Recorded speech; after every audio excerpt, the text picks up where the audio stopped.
You're listening to a podcast of Master Your Finances with me, Kurt Baker, a certified financial planner professional. Sunday mornings at 9 a.m. on 1077thebronx.com. Good morning and welcome back to another edition of Master Your Finances, presented by Certified Wealth Management and Investment. I am Kurt Baker, a certified financial planner professional located in Princeton, New Jersey. I can be reached through our website, which is www.cwmi.us. Or you can call me directly at 609-716-4700. This week, very pleased to have with us David Patrick Munck, who is an MSW, LSW, and also an LCADC-I, as well as an ICGC-C, which have to do with helping people with addictions as well as gambling issues. He's a clinically trained psychotherapist who uses psychodynamic as well as a variety of situationally appropriate client-centered approaches. He earned his master's degree in clinical social work from Rutgers University, where he focused on addiction counselor training, the study and clinical application of addiction and substance abuse treatment. He has also completed training by the International Gambling Counselor Certification Board. He was clinically trained at two prominent substance abuse facilities in New Jersey. His first year was spent treating adults in an intensive outpatient environment, and his second year was spent treating adolescents in a residential facility. He earned his bachelor's degree in anthropology from Richard Stockton University in 1985, where he focused on cultural anthropology. He has also completed 2 years at the Philadelphia Jung Institute, where he studied the theory and clinical application of analytical psychology and the work of Carl Gustav Jung. He is currently enrolled in the spring 2020 semester at the Institute. He pursues the independent study of comparative religion, mythology, trauma-informed therapy, and the application of clinical strategies in uncovering and addressing early childhood trauma, complex trauma as experienced by veterans and first responders, and mindfulness as it applies in clinical practice. David, I think it's interesting. I'd like for you to kind of go through your background, but I actually met you at a financial advisor meeting. So do you want to give us a little bit of your background and the path that led you to where you are today, if you could help us out? Sure. Thank you, Kurt. The part of my history, which I don't advertise these days, is I used to be a financial advisor, and there was I switched over, going back to graduate school to do what I'm currently doing, and I had a successful practice as an independent broker, doing securities and insurance products. But to me, there was a point in time when it just seemed to me that there was something else that I needed to do. And interestingly, you and I think I've spoken about this previously, but this goes back to an experience that I had with clients around 2008. And it was a rather interesting experience for me because, as you're probably familiar to some extent, these were two clients, a man and a woman, that seemed to have managed to stay married, raise a family successfully. The kids were 3 kids. They were all independent and successful out there on their own. And they had the plan that he would retire at a particular point in time. He was a veteran. He was a very diligent guy, very thoughtful, big part of his community. And prior to his coming in, his employment situation was such that he had a defined benefit pension plan at one time that was converted to a 401k. So he had a couple years of experience with a defined contribution plan, that being the 401k. The time that I met him was just subsequent to the falling apart of the markets and the economy in 2008.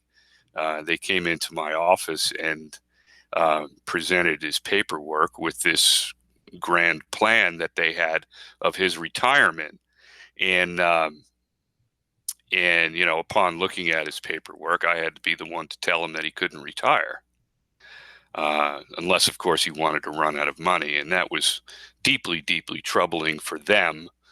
And I shared how troubling it was, because in the back of my mind, I was thinking, well, here's a couple of people that really did everything right, and somehow they've been served up this situation, which was really untoward for them and very stressful and very difficult. So that was a big part of my decision to get out. Now, prior to that, we've spoken about this as well. Prior to that, I sort of had this other fascination with as strange as it sounds, with the prevalence of suicide in our culture.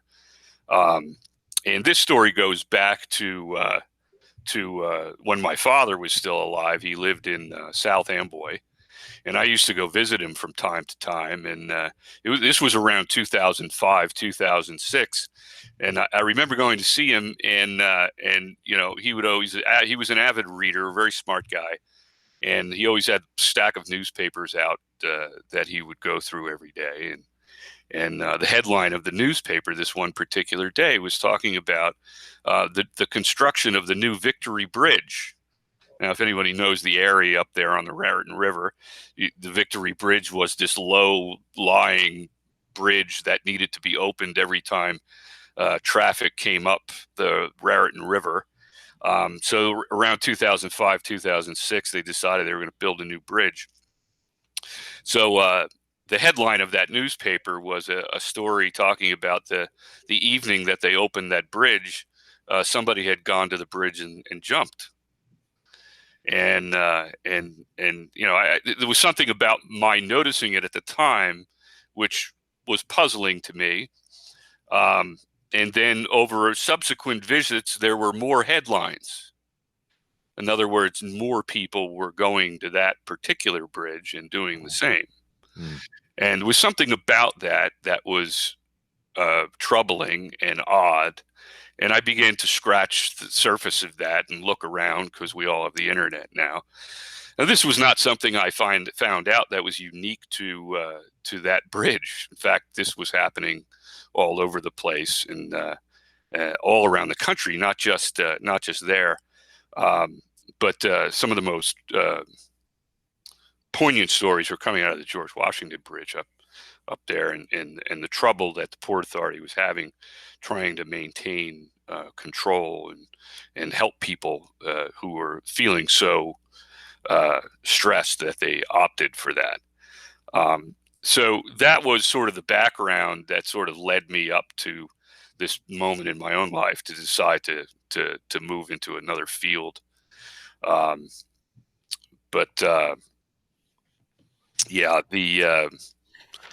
was troubling. So when I was in graduate school, after I had made the decision to actually do this, I did some writing and some research on this subject myself, and I found some pretty puzzling numbers to me. And I think I sent you a copy of this. It was a list of these totals that go back to 2005. And I don't want to be too morbid about this, but it is some troubling stuff, and it is stuff that I think people need to think about and consider, especially in light of the conditions that we're currently dealing with COVID, because people's stress levels are through the roof. And the stuff that I'm now experiencing in the consultation room, the virtual consultation room, is tremendous amounts of anxiety and stress.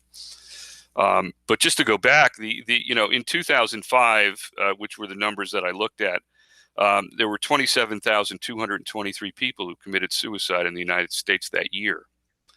Now, fast forward a couple of years to 2008, which was the financial crisis, the Great Recession.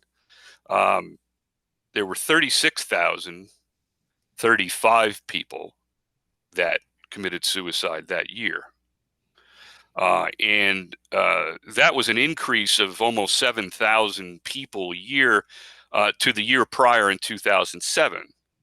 So the issue that sort of began to strike me, and I'll fast forward to 2018, which is the last year reported, because the CDC, which is where all this numbers come from, the CDC reports this stuff every 2 years. Mhm. And so 2018, the number was 48,344. So that's an increase in that brief period of time from 2005 to 2018, which was an increase of 21,121 people were committing suicide every year in the United States, each year. So that, to me, that threw up so many red flags to me that it required discussion, it required a conversation, it required. I think each of us have our own particular relationship to this and other forms of mental illness, but to me, it required me to do what I'm currently doing. Well, David, I appreciate that. I mean, we're definitely going to get into more of that. We're about to come up on a break, but yeah, the financial services is definitely, from my perspective, tied very heavily into the psychological world and mental health world, because that tends to be the major stressor, as you well know. So they are well tied together. You're listening to Master Your Finances. We'll be right back. Welcome back. You're listening to Master Your Finances. I am Kurtis Baker here with David Munck, and we're talking about how, David, you kind of transitioned from the financial services business into your passion because you saw a need, in helping people as far as psychology goes and assisting them in a therapeutic way. I guess I have this conversation a lot myself because, as you know, my nonprofit side is involved in youth mental health.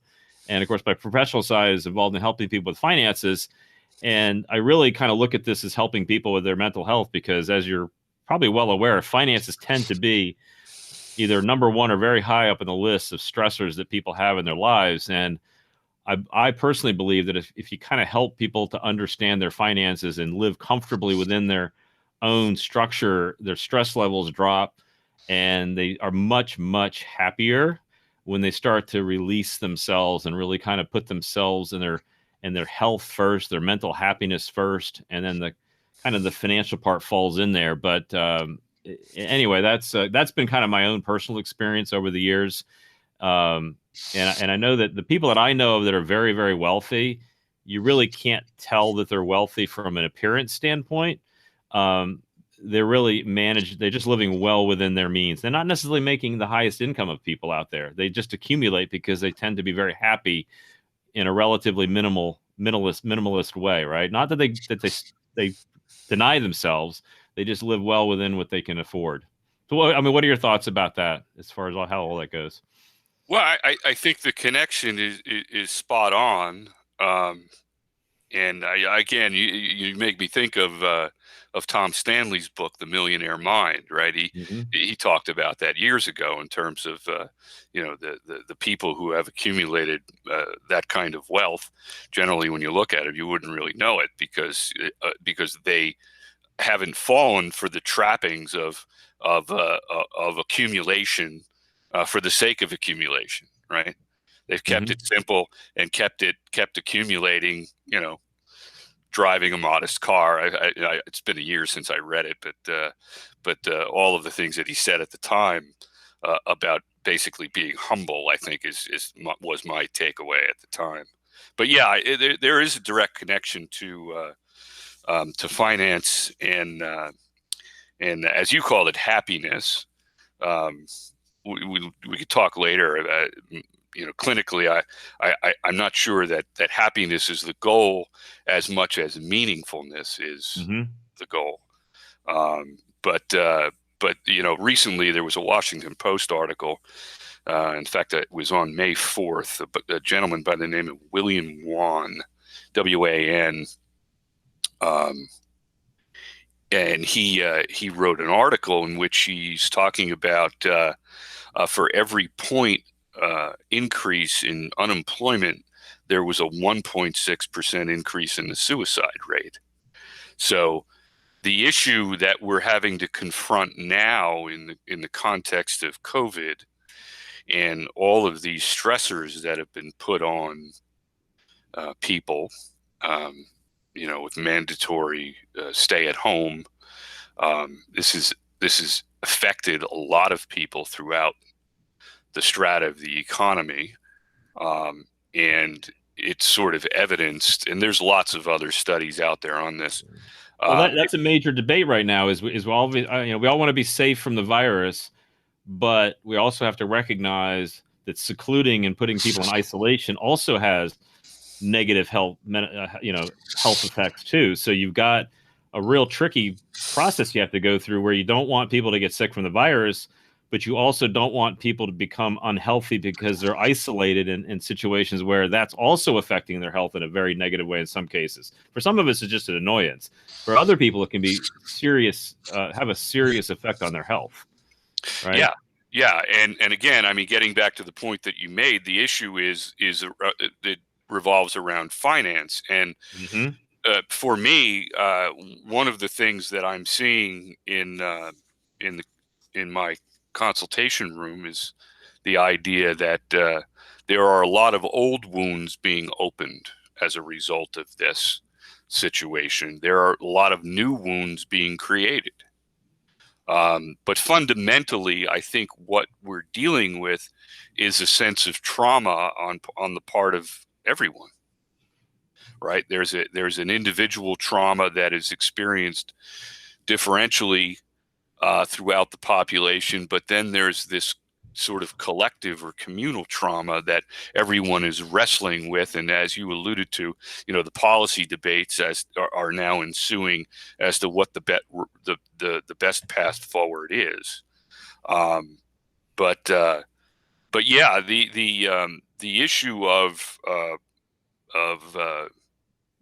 finances as a trigger, right?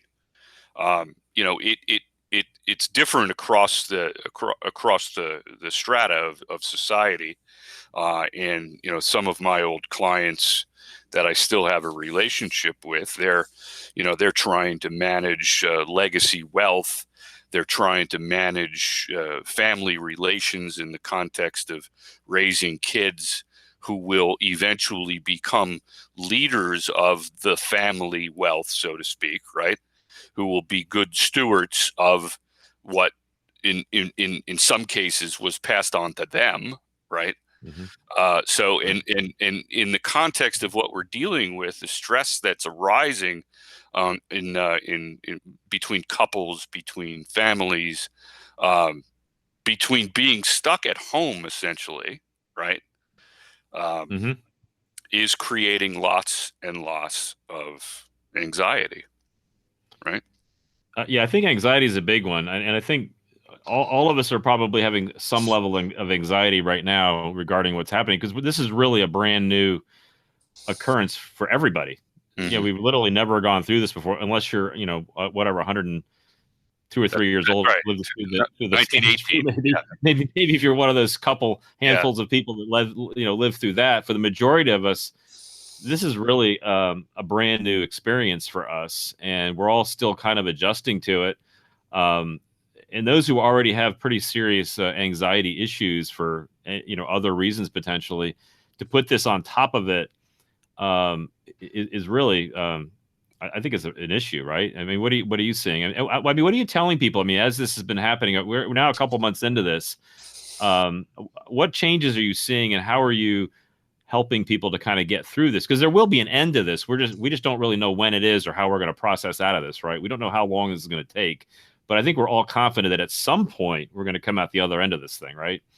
So how do we see that light at the end of the tunnel for those that are having trouble? So for someone who's in it, right? It's difficult to see the light at the end of the tunnel, right? And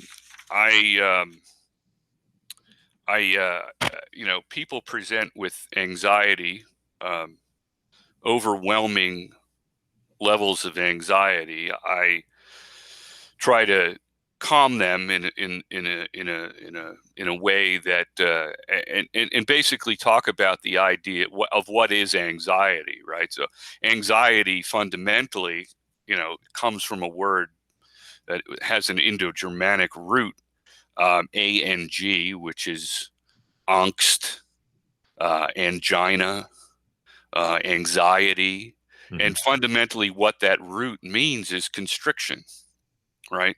So someone who presents with those symptoms, we try to unravel or peel this proverbial onion, and try to understand what it is that's being constricted, right? And try to work through that in a way that empowers them and helps them to understand some of the stuff that is there, but they're not conscious of. Yeah, I think it's interesting when you talk about constriction like that, because I know it's difficult when you're under a lot of pressure or stress. It's actually very hard to make decisions. That's right. Right. So you're actually multiplying the problem, especially when you're dealing with something like this, where you need to make maybe more decisions, and very important decisions in some cases, like, do I go to work today? That's right. Am I healthy enough to go to the grocery store? Am I going to be able to get the food, or how do I get paid? I mean, there's a lot of things people are having some trouble with, and so when you're under this much stress, it's actually harder, right? I think it is, and part of the, you said this earlier. We have no frame to put this in, because it was our grandparents who had to deal with this in 1918, right? Right. And we're not quite sure what the impact or what the wounding was on that generation, because not that long after that, they had to deal with the Depression, right? So we don't really talk about the Spanish flu. What we talk about is the Depression and the mindset that arose out of the Depression, right, for that generation, right? Yeah, that's true. Yeah, but frankly, that generation had a double whammy, right? Right, sure. In dealing with both of these things, and so I guess the issue for me is really, what is being triggered here, right? And strangely, I think that there's especially on that idea of collective trauma, there is a real breakdown taking place. Is a lack of integration, the integration that previously existed amongst society, family,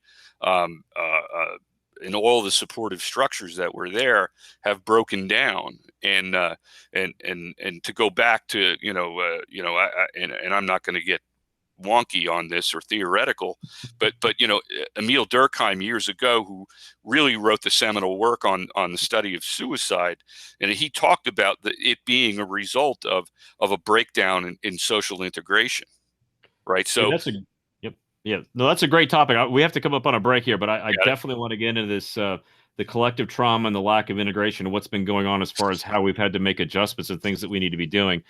You're listening to Master Your Finances. We'll be right back. Welcome back. You're listening to Master Your Finances. I'm Kurtis Baker here with David Munck. And before the break, we were talking a little bit about the collective trauma we're going through, and how kind of a lack of integration is having some side effects, so to speak, on all of us. You want to speak a little bit to that, David, and maybe things that we could potentially do to kind of offset that to some degree? Because I know it has a lot of ramifications in many levels right now. It does, and again, I mentioned Durkheim earlier in terms of how he defined suicide at the time that he was writing about it, and talking about it as a breakdown of social integration. So another aspect of this breakdown of social integration, and suicide obviously is an extreme example of or an extreme result of this breakdown, right? But there are lots of other things in between, a sense of anxiety and a complete breakdown, which results in suicide. But part of the communal trauma, I think, that we're working through has to do with this disruption in a sense of belonging. Right, everything is so disrupted right now, and sadly, I think part of the difficulty is um, for many of us, our identities are directly connected to what we do. Mm-hmm. Right. So so then the question is if you are what you do, and then you don't do it anymore, means you aren't. Right. You follow what I'm saying, right? I do, and I've heard of people like taking up new hobbies and new like they're learning things. Like my daughter's learning Latin right now and learning how to train a falcon. That's brilliant. As a way to keep herself occupied. I'm sure she's not the only one that's saying, I can't do everything I used to do before, so let me find something of interest that I would never ever be able to do otherwise, and let me start doing some of it. Well, I think it's a great that's a response. Great credit. It's a great credit to you and her mother for having provided her with the sufficient space to become who she wants to be, right? Maybe we provide her, she just takes it. I don't know. It works out though. Take the credit, Kurt. It works out good. Take the credit. Okay, I'll take it. But yeah, so this breakdown or disruption in a sense of belonging or connectedness, if you will, right? Mm-hmm. Where all of our values and norms have been completely undermined by this current situation, right? Right. So the symptoms people are experiencing in this context are deeply, deeply troubling, right? Mm-hmm. And I sort of in jest talk about this idea of identity, but it is directly related to your sense of self, right? Mm-hmm. And I mentioned to you before. I mean, your program is Master Your Finance, but I think really from my perspective, I went from trying to teach people how to master their finance to trying to teach people and work with people and mastering themselves. I would actually agree with that, because really there's no way you're ever going to master your finances until you master yourself. I would have to agree with that statement. With how many years of experience in the business? A few. A few. Thanks. All right. Yeah, let's just say enough. Enough to know better. Yeah. But no, it's true. I mean, it really, a lot of it comes down to really understanding yourself and realizing, what works for you and what doesn't work for you, and then applying it. And that may sound very simplistic, but it's a lot easier said than done in many cases, as you well know as well. Yeah. Is we can have all the knowledge in the world, but if you can't apply it and feel it being applied in a way that you understand that complies with your own personality and your own feelings, then it's just really not going to work. And I think that's part of what some people are going through now, honestly. And I'd be curious about your input on this, because a lot of people are doing a lot of self-reflection now. Yeah. That they're working from home and they're spending more time with their families, and they're kind of readjusting their. I think their priorities are being readjusted, and I know a lot of people are having conversations about this balance. We call it balancing, I guess. I don't know what you want to call it, but I think you integrate your life personally, your work and your home, and everything really kind of integrates if you do it correctly, because it all affects each other. Yeah. And you have to understand that this all has an effect on everything else, and it all has to work together. Otherwise, it's just not going to work. Well, I think that's a brilliant observation, but it all sort of revolves around this notion of integration, right? Right. Yeah. So Durkheim talking about social integration, and we were talking about communal or collective trauma of this experience, but within that is the individual sense, the individual trauma, in terms of the interruption that has taken place, right? Mm-hmm. And that breakdown of connectedness, it spawns a collective issue, but that collective issue lands individually, right? and it affects thinking. It affects a person's capacity to plan, and the other aspect of this is it affects and undermines their symbolic capacity. Yeah, I Right? think you're bringing up two major points, which I think are really important, and because we do have the personal side of this, right? It affects us personally, but it affects us from a communal standpoint. Um, and I think the part that a lot of us are having struggling with, it's very hard to affect the entire community on your own. Yeah. And so you see a lot of negative things occurring out there that you wish there was more you could do about. As an example, many of these restaurants are closed, and we know some of these owners, and we're feeling very bad for these businesses that are unable to operate the way they would normally operate. And they're having a really tough time, even though you try to do everything you can to help them.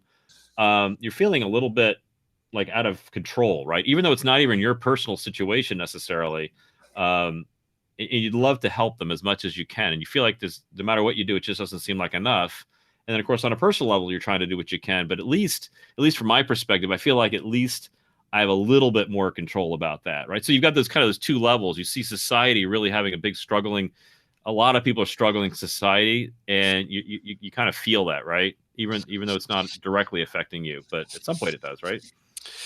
Yeah, it does, and I mean, under the circumstances, there's really nowhere to hide here, Right.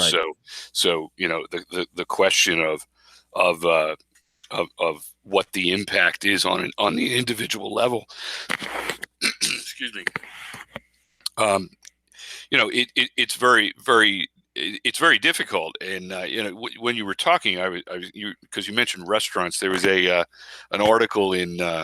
I think it was Apple News carried it, and I think it was the writer was Lynn Steger Strong, who writes for The Guardian as well.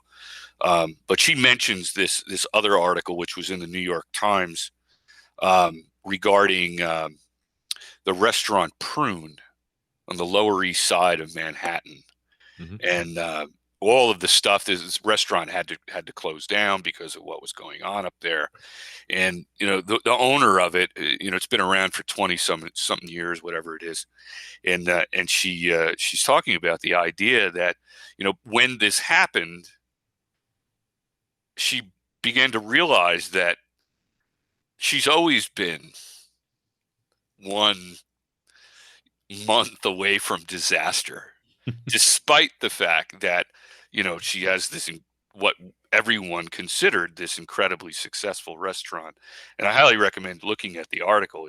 It's really quite interesting, and it was what spurred Lynn Steger Strong to write the article about pretending, and I can't find it right now, but she's talking about the idea that we're all kind of pretending under the circumstances. We're pretending that everything's okay, but underneath the surface, we're trying to. People who will put on the best face, right?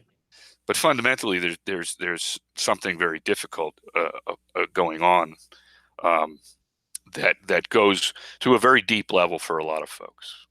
Oh, I have to agree with that. I mean, a lot of this really comes to the realization, I think at least, is that you have to understand your own sense of of self-worth, so to speak, above what other people may think of you. I mean, you had the car example, right? It's like, do you really need a brand new car, or do you just need a new car because you need to show it to somebody else, right? I mean, the average lifespan of a car is like 7 years. So if you're keeping a car less than 7 years, you probably have to ask yourself, do you really need it, right? I mean, that's just a simple example.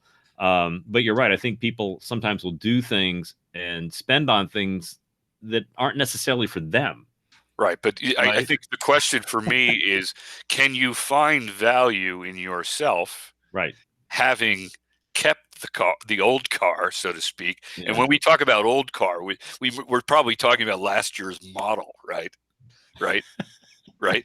So can you find meaning in life? Can you find it okay to live with that, as opposed to having to externalize by accumulating something that's maybe beyond your means. But if it's not beyond your means, it would certainly be a better strategic thing for you to keep the money rather than spend the money. But that's it's up for discussion. And that's a self-fulfilling issue, right? So if you're the person who always has the latest and best of everything, that can get extremely expensive very fast, right? Yeah. And then if you're the person who's like, I can have things that are 2 or 3 years old, right. I mean, the cost of that goes down significantly if you're not trying to always have the latest and greatest of every single thing. That doesn't mean you can't have the best thing of certain things you like, right? Yeah. But I think what you're saying is interesting because you develop your own trap almost if you start doing that. So I have a friend and mentor, a guy by the name of James Hollis, who I actually studied with as an undergraduate, who went on to become a world-renowned analyst himself. And he wrote in one of his books about a gentleman who would go out and buy a new car. And the way he characterized it was that once the windshield washer fluid was gone, it was time for a new car. Oh my word! Now I mean, obviously he was a very wealthy guy, but the underlying that was this need to sort of surround himself with these physical things, when fundamentally there was an emptiness there that he was trying to fill by doing this level of accumulation. Sorry. No, I agree. Yes. Well, fantastic information. We have lots more to come. You're listening to Master Your Finances. We'll be back in a few minutes. Welcome back. You're listening to Master Your Finances. I'm Kurt Baker here with David Munck, and he's been going through some of the very interesting things that have been happening in our society, essentially due to the COVID-19 pandemic that we're all working our way through, and how that's affecting us on an individual basis as well as on a communal basis. So, David, I'll let you pick it up from there, because there are a lot of effects happening out there, both positive and negative, which are deep rooted in some of the issues that we already had happening, right? So, sure. Would you like to help us to understand that a little bit better, what's actually going on out there? Well, I think one of the things that puzzles me the most, or puzzles me a lot, is different people's reaction to the communal trauma we were talking about earlier, and or the individual trauma as expressed communally, right? And we're all familiar with the the celebrations that have taken place, rightly so, of the heroic behavior of first responders and healthcare workers and people who are in the hospitals, hospital workers, and rightly so celebrated. People are taking their pots and pans, and in the city, I know it happens every 7 o'clock every night, and it's really a very uplifting thing to be part of. But on the other hand, there's other people who are experiencing this differently, right? And there are other people who are on their balconies yelling and screaming at their neighbors for whatever reason. And the example I'm thinking of had to do with a neighbor who was taken out on a stretcher with who had COVID, and apparently the issue was the fact that they were too close for these people. And therefore the reaction was anger, hostility, and I guess what I'm touching on is that individuals will process this differently, and I think we're all getting to see some of that, how it's playing out, how the various reactions are playing out. Do you think that's somehow connected to the anxiety issue we were talking about earlier, and the response they're having to that, their own anxieties and their own concerns about what's happening right now? Because a lot of this is really still very much unknown to all of us, right? We're working our way through it, but there's a lot we don't know yet. I think that's a brilliant question, Kurt, and I think that fundamentally, I think that is, if anxiety is defined as constriction of some kind, it is a constriction that is also related to fear, right? Mm-hmm. And I think what's happening in the context of what we're having to deal with is that this fear is triggering a primal aspect of ourselves that sort of is welling up from the depths, and it's the issue that I try to deal with in therapy, in creating a therapeutic relationship that allows people, brings people to a level of comfort where they can do this type of digging, right? Mm-hmm. And have them begin to understand what this fear is that is out there, and the expression that I mentioned about, not everyone is out there every 7 o'clock celebrating, right? Some And I people, think you brought up a very valid point. Is sometimes when we respond to things, yeah, I think a lot of times, whether it's ourselves or another person, I think sometimes we need to take a pause and say, why are we responding to this? What's the underlying reason that maybe we're responding, right? right. Whether it's somebody else or ourselves, I think that's valuable sometimes, because we also have like, why are they, why did that person get so upset because somebody was taken out on a stretcher on COVID? Wouldn't you feel sorry for them? But there's a real response because there's some concerns they're having for themselves. And I think if they understood that and we Yeah. understood it, maybe there's a way to help, I guess is all I'm thinking. Right? I think that's better. I think that's exactly it. And again, what we're talking about is fear. What we're talking about is panic, which is a very individual, not communal response, right? It's and it has to do with something that's invisible, Right. We're talking about a virus. You can't see it, you can't quantify it, you can't put your finger on it just yet.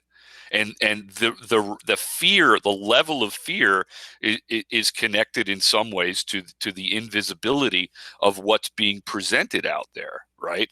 And and that in many ways is precipitating this mass suspicion of the other, right?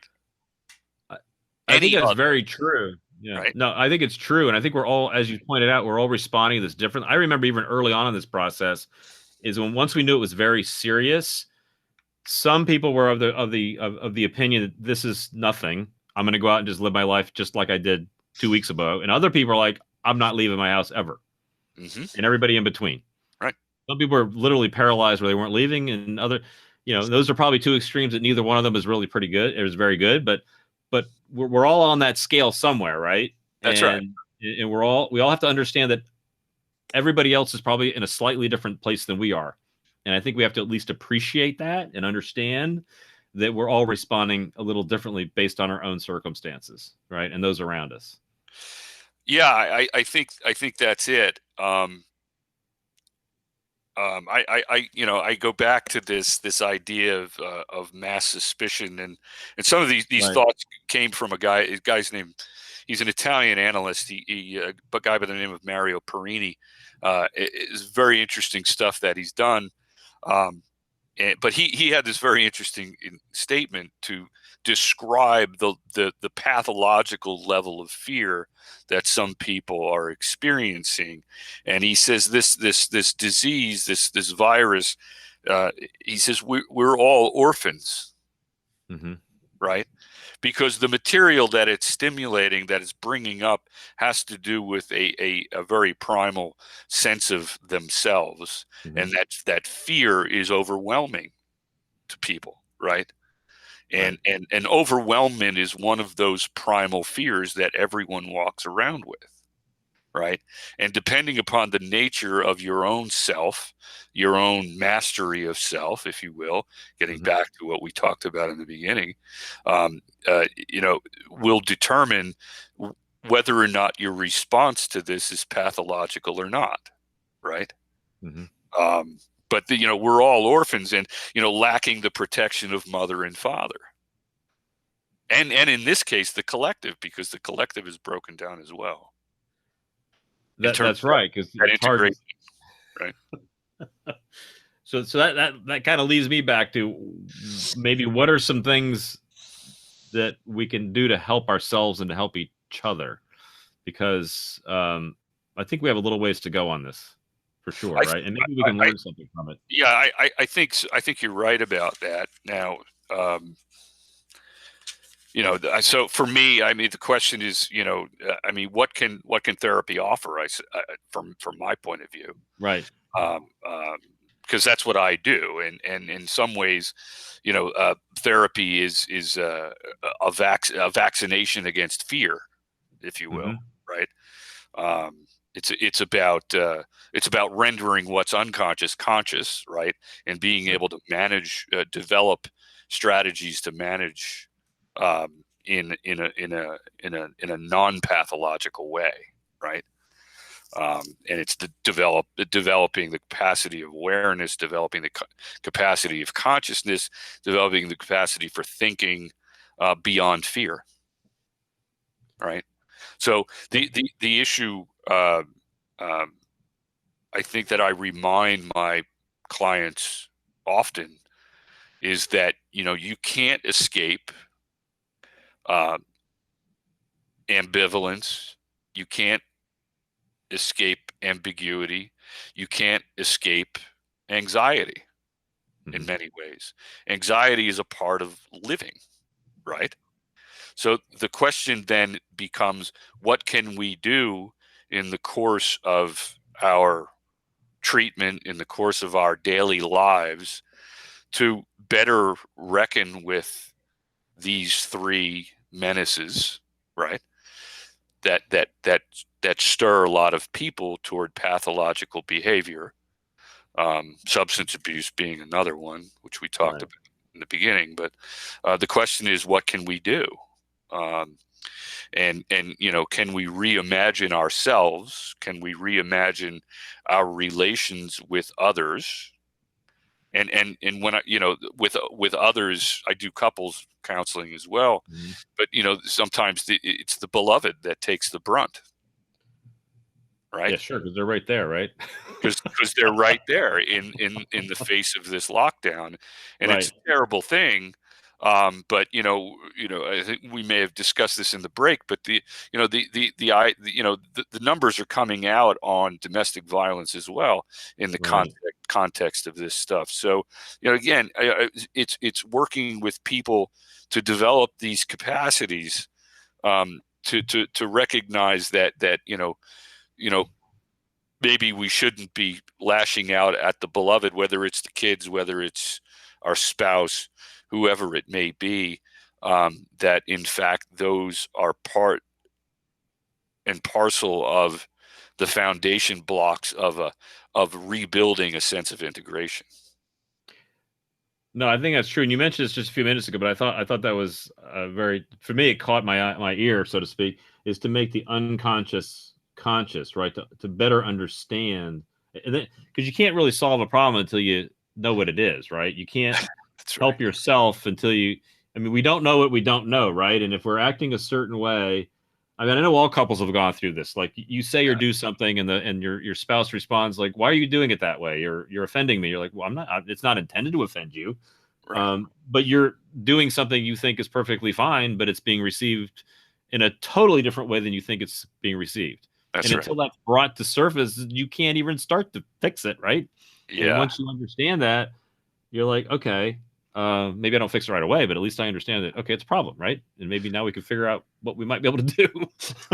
I got married when I was 26 years old, and I guess at a young age, I had some sense of what marriage business was all about. And I remember writing in the vows for our wedding that essentially being in relationship with another human being is equivalent to struggle, right? There's suffering involved in this. So the way in which we go about suffering, the way in which we go about struggling in the context of our relations matters. Right. And fundamentally, you ask the question, what can we do? We can all take a time out, right? We can all, pause and try to try to master ourselves, if you will. Absolutely. Any final thoughts, David, before we break? This has been amazing and very, very appropriate for what I think we're all going through right now. And I really appreciate you coming on and talking about really how important all this is from a mental health perspective and from our for our psyche and financials, and how it all really kind of blends together, and it affects us individually as well as a community. And there's a lot going on, and I think if we recognize that is happening, and maybe there's some steps that we can take, and you've been very helpful with that today. I think I'm very grateful to you, Kurt, and I'm very grateful to have met you, and know the work that you're doing, not just in the financial world, but with the work that your not-for-profit is doing. And that to me is deeply, deeply moving. And I give you tremendous amounts of credit for doing that, because fundamentally, I think in the course of the work that you're doing, you're making the world a better place. And I'm very happy to be here, to be part of the discussion that's required as we all try to figure out where we fit in here. Well, thanks again, David. Again, appreciate it very much. You've been listening to Master Your Finances. I can be reached at 609-716-4700. You can listen to this podcast and all the podcasts that we have by going to masteryourfinances.us. And then remember, together we can master your finances so you can enjoy financial peace of mind.